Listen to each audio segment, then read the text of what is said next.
अस्सलाम वालेकुम स्टूडेंट्स, कैसे हैं आप लोग। उम्मीद है आप सब खैरियत से होंगे। आप लोग को याद होगा कि हमने लास्ट वीडियो के अंदर पीरियोडिक मेथड में एबनॉर्मल और नॉर्मल लॉस का क्या ट्रीटमेंट होता है वो हमने देखा था। और हमने ये बात की थी कि पीरियोडिक के अंदर हम अगर नॉर्मल लॉस इंकर करते हैं तो कोई भी एंट्री पास नहीं होगी, और पीरियोडिक के अंदर ही हम अगर एबनॉर्मल लॉस फेस करते हैं तो इसमें एडजस्टिंग एंट्री पास होगी। और इसमें हमने एग्जांपल्स भी देखी थी। अब हम आते हैं परपेचुअल मेथड की तरफ कि अगर हम परपेचुअल मेथड फॉलो कर रहे हैं और उसमें नॉर्मल लॉस आ जाए तो क्या होगा, और उसमें अगर एबनॉर्मल लॉस आ जाए तो क्या होगा। तो ये परपेचुअल मेथड की मैंने एक एग्जांपल बनाई है, उसको हम देखते हैं। आप लोग को याद होगा, थोड़ा सा ब्रीफ परपेचुअल मेथड जो है उसकी हम बात कर लेते हैं कि परपेचुअल मेथड के अंदर इन्वेंट्री हर वक्त अपडेटेड होती है। जब भी हम ट्रायल बैलेंस उठाएंगे तो हमें उसमें इन्वेंट्री का अपडेटेड बैलेंस मिलेगा। परपेचुअल मेथड के अंदर परचेजेस का अकाउंट नहीं क्रिएट होता, पीरियोडिक के अंदर परचेजेस का अकाउंट क्रिएट होता है। परचेजेस का अकाउंट क्रिएट होता है पीरियोडिक के अंदर, फिर हम उसमें मजीद परचेजेस को क्यूमुलेट करते रहते हैं, उसमें से इशुएंस भी होती रहती है और इशुएंस की कोई एंट्री नहीं पास होती पीरियोडिक के अंदर। और एक पर्टिकुलर पीरियड के बाद, मंथ एंड के बाद या ईयर एंड के बाद हम जब स्टॉक काउंट करते हैं तो हम पीरियोडिक के अंदर परचेजेस को क्रेडिट करते हैं और स्टॉक की एडजस्टिंग एंट्री पास करते हैं। और ये हमने लास्ट वीडियो में देख लिया था डिटेल के अंदर। परपेचुअल के अंदर ये एक छोटी सी एग्जांपल है, इससे हम स्टार्ट लेते हैं कि सबसे पहले डेटा जो हमारे पास अवेलेबल है उसमें परचेज की गई है 1,50,000 रुपीज़ की और सेल कर दिया गया है 26,000 रुपये का। अच्छा, ये जो 26,000 है basically this is selling price, this is not the purchase price, this is not the cost, this is the selling price. और इनका फॉर्मूला है कॉस्ट प्लस 30%, यानी कि 100 रुपये की चीज़ होती है तो उसको ये लोग 130 रुपये का सेल करते हैं।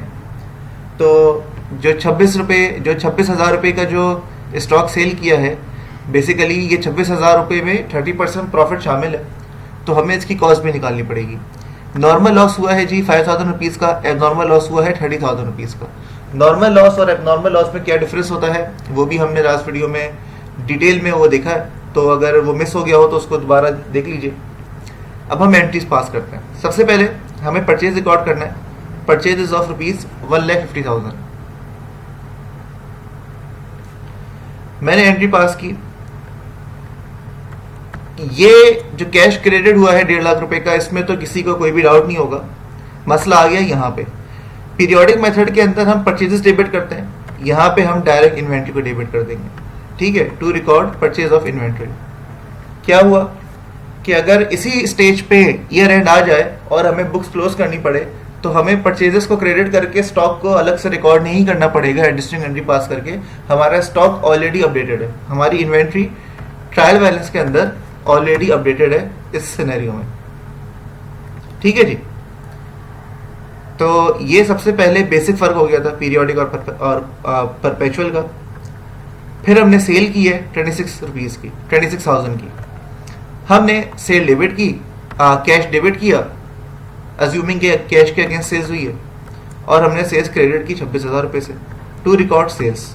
इसमें भी कोई इशू नहीं है। अब क्योंकि हम परपेचुअल मेथड फॉलो कर रहे हैं तो मैंने आपको इसमें बताया कि हम उसी टाइम स्टॉक को अपडेट रखेंगे, यानी कि पीरियोडिक की तरह हम सिर्फ ये एंट्री पास करके छोड़ नहीं देंगे, नेक्स्ट एंट्री की तरफ नहीं जाएंगे, बल्कि हम इसी एंट्री के रिजल्ट में जो स्टॉक हमारा आउटफ्लो हो गया है उसको भी रिकॉर्ड करेंगे। तो जी 26,000 रुपये अगर मेरी सेलिंग प्राइस है, अगर 26,000 रुपये मेरी सेलिंग प्राइस है और मेरा फॉर्मूला कॉस्ट प्लस 30 है, इट मीन्स के selling price of rupees 36,000 represents 130, और मुझे क्या चाहिए, मुझे चाहिए कॉस्ट। तो मेरे पास 20,000 रुपये कॉस्ट आ गई। 26,000 रुपये में मैंने जो स्टॉक बेचा है वो बेसिकली मुझे 20,000 रुपये का पड़ रहा है। इन्वेंट्री 1.5 लाख की रखी हुई है, इसमें से कॉस्ट जो इन्वेंट्री की कम हो गई वो 20,000 कम हो गई, सिंपल। और cost of sales debit, periodic के अंदर जो ये एंट्री हम एक तरह से कॉस्ट ऑफ सेल्स को जो हम डेबिट करते थे वो तो एक पर्टिकुलर पीरियड की बात करते थे, लेकिन परपेचुअल मेथड के अंदर उसी के उसी वक्त इन्वेंट्री भी अपडेट होती रहेगी, उसी के उसी वक्त कॉस्ट ऑफ सेल्स भी अपडेट होती रहेगी। जो मैंने इन्वेंट्री बेची उसकी कॉस्ट कितनी है, 20 रुपए, कॉस्ट ऑफ सेल्स डेबिट हो गया। इसी वक्त अगर मैं अपना ईयर एंड कर देता हूँ, बुक्स क्लोज कर देता हूँ, तो मेरा ट्रायल बैलेंस भी अपडेटेड है, मेरा इनकम स्टेटमेंट भी इससे सही बन जाएगा और मेरी बैलेंस शीट में भी कोई एडजस्टिंग एंट्री की रिक्वायरमेंट अभी नहीं है। अच्छा जी, सेल्स कर ली मैंने। परपेचुअल के अंदर सेल करने पे 2 एंट्रियां पास होती हैं, एक तो नॉर्मल सेल्स की एंट्री पास होती है और दूसरी एंट्री स्टॉक कम करने की पास होती है। अब नॉर्मल लॉस हो गया 5000। नॉर्मल लॉस क्या होता है, लास्ट वीडियो में हम बात कर चुके हैं। 5000 का नॉर्मल लॉस है, इट मींस कि इसको ग्रॉस प्रॉफिट को हिट करना है। इस लॉस को ग्रॉस प्रॉफिट, इस लॉस से ग्रॉस प्रॉफिट हर हाल में हिट होगा। अच्छा, इसी लॉस की वजह से मेरी इन्वेंट्री की वैल्यू भी कम हो गई, तो अब मैं क्या एंट्री पास करूंगा। हमने पहले बात की थी कि पीरियोडिक के अंदर इसकी कोई एंट्री पास नहीं होती, लेकिन परपेचुअल के अंदर एंट्री पास होती है। सिंपली 5000 रुपए का तो मेरा स्टॉक कम हो गया, ठीक है, और ये नॉर्मल लॉस है। नॉर्मल लॉस मींस ये मेरे ग्रॉस प्रॉफिट को कम करेगा, इट मींस कि मेरे कॉस्ट ऑफ सेल्स को बढ़ाएगा। मैंने कॉस्ट ऑफ सेल्स डेबिट कर दिया टू रिकॉर्ड नॉर्मल लॉस। जो हमने लास्ट वीडियो में जो इसमें डिटेल पे बात की थी कि ग्रॉस प्रॉफिट क्यों कम करना है और क्यों नहीं कम करना, उसका फायदा अब परपेचुअल के अंदर ये हुआ कि हमें एंट्रीज जल्दी समझ में आ रही होंगी। एबनॉर्मल लॉस हो गया भाई 30,000 रुपीज का, कोई ऐसा इशू नहीं है। एबनॉर्मल लॉस ऑफ इन्वेंट्री हुआ, इन्वेंट्री की वैल्यू तो कम हो गई, इसमें तो कोई दो राय है ही नहीं, हमने कम कर दिया। कॉस्ट ऑफ सेल्स कम नहीं किया क्योंकि इससे हमारा ग्रॉस प्रॉफिट हिट नहीं होना, लास्ट वीडियो पे हमने इस पर भी बात की है। हमने अलग से एबनॉर्मल लॉस को डेबिट कर दिया। सिंपल, ये हमारी एंट्रीज परपेचुअल मेथड के अंदर हम अगर नॉर्मल लॉस और एबनॉर्मल लॉस फॉलो करते हैं तो हमने पास कर ली। अब हम आते हैं इनकम स्टेटमेंट की तरफ।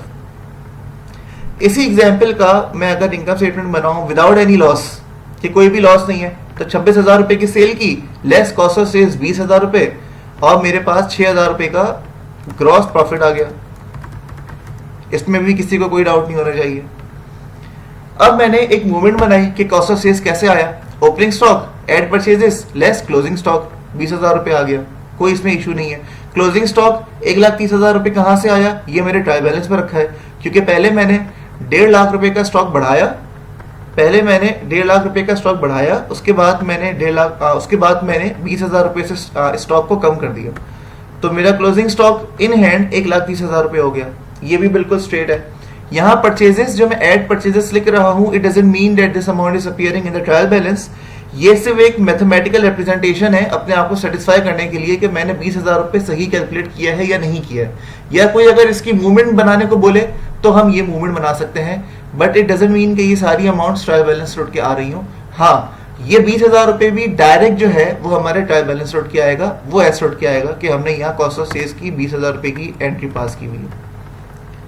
अच्छा जी, अगर सिर्फ नॉर्मल लॉस में ले लूं, यानी कि ये 5,000 यहां तक का इंपैक्ट लेके अगर मैं इनकम स्टेटमेंट बनाऊं तो क्या होगा, मेरा जो लॉस हुआ उससे मेरी इन्वेंट्री कम हुई, इन्वेंट्री कम होने पे मैंने कॉस्ट ऑफ सेल्स को डेबिट किया, ये बात सबके सामने है। तो यहां भी मैंने वही किया। 26,000 रुपए की सेल्स थी, यहां मेरे पास कॉस्ट ऑफ सेल्स अगर सिर्फ नॉर्मल लॉस को मैं अज्यूम करता हूं तो वो 25,000 रुपए हो गया। ग्रॉस प्रॉफिट मेरा 1,000 रुपीज है। That simple. अगर मुझसे कोई बोले भाई ये 25,000 रुपए की मूवमेंट बनाओ, मैं बोलूंगा बिल्कुल बन जाएगी। ओपनिंग स्टॉक है नहीं, 1.5 लाख की मैंने परचेजेस जो इस बार की हैं वो मैंने ऐड कर दी। क्लोजिंग स्टॉक मेरा कितना है, क्लोजिंग स्टॉक ऊपर वाली एग्जांपल पे आप देखें 1,30,000 रुपए था, वो ये रहा, क्योंकि इसके अंदर हमने 5,000 रुपए का नॉर्मल लॉस एडजस्ट नहीं किया हुआ था। यहाँ हमने 5,000 रुपए का नॉर्मल लॉस एडजस्ट कर दिया, तो मेरे पास क्लोजिंग स्टॉक भी कम हो गया, रिजल्टिंग इन डिक्रीज इन इसकी वजह से मेरी कॉस्ट ऑफ सेल्स बढ़ गई, क्योंकि इस कॉस्ट ऑफ सेल्स के अंदर 5,000 रुपए का लॉस शामिल हो गया और मेरा ग्रॉस प्रॉफिट भी रिड्यूस हो गया as compare to income statement without any loss. ठीक है, इस तरह ब्रेक करके मैं इसलिए बना रहा हूं ताकि आप लोग को स्टेप बाय स्टेप समझ में आए कि लॉस की वजह से कहाँ क्या इंपैक्ट आ रहा है।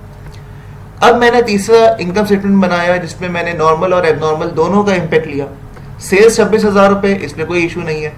कॉस्ट ऑफ सेल्स 25,000 रुपए ही रहेगा जो मेरा कॉस्ट ऑफ सेल्स यहां था। क्यों? क्योंकि सिर्फ नॉर्मल लॉस मेरा कॉस्ट ऑफ सेल्स को हिट करेगा, बिकॉज नॉर्मल लॉस ही को इजाजत है कि वो मेरे ग्रॉस प्रॉफिट को छेड़े, और वो भी कॉस्ट ऑफ सेल्स को हिलाने से होगा। तो नॉर्मल लॉस से ही मेरा कॉस्ट ऑफ सेल्स हिला, एबनॉर्मल लॉस से मेरा कॉस्ट ऑफ सेल्स नहीं हिलेगा, नहीं चेंज होगा, कोई इफेक्ट नहीं होगा, इसीलिए मेरा ग्रॉस प्रॉफिट दोनों केसेस में सेम है, लेकिन एबनॉर्मल लॉस मैंने अलग से लेस कर दिया, ठीक है, रिजल्टिंग इन कि मेरा टोटल जो लॉस है वो 29,000 रुपये आ गया। अब अगर मुझे कोई इसकी मूवमेंट बनाने को कहे कि 25,000 रुपये की मूवमेंट बनाओ, तो मैंने बनाई ओपनिंग स्टॉक, एड परचेजेस जो है हमारी 1.5 लाख रुपए है, और मैंने क्लोजिंग स्टॉक को लेस कर दिया जो कि मेरा 1,25,000 रुपये।